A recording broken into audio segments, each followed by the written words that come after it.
Hello, welcome back to the channel. Today, we delve straight into the world of bug tracking using Notion, your all-in-one workspace. To start, you'll create a new page in your Notion workspace. Name it something like Bug Tracking. This will be your central hub for everything related to software bug management. Organizing all your bugs in one place helps you avoid clutter and makes it easier to find specific issues when needed. Now that we've done that, let's build our bug tracking database.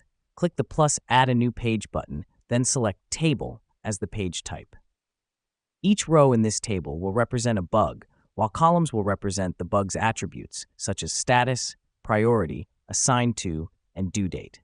This detailed structure allows you to quickly get an overview of all outstanding bugs and their respective statuses. Next up, let's fill your table with data. Click on the plus New button to add a new row, representing a bug. Fill in the bug's attributes in the appropriate columns. Repeat this for all known bugs. The reason we do this is to ensure all bugs are documented and can be tracked continuously. Now, let's take advantage of Notion's filtering feature. Click on the three-dot menu in the top right corner of your table, then select Filter. You can create filters based on your columns, like showing only high-priority bugs or bugs assigned to a specific person. This helps us because it allows for more focused bug tracking, which in turn accelerates the bug fixing process. Lastly, remember to keep your table updated. Whenever a bug status changes or a new bug is found, update your table accordingly. This will ensure your bug management stays effective and up to date. Let me explain why this matters.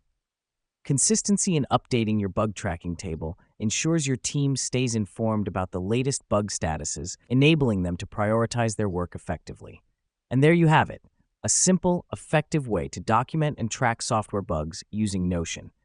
This clean and organized system will help your team stay on top of bugs, prioritize effectively, and ultimately deliver higher quality software.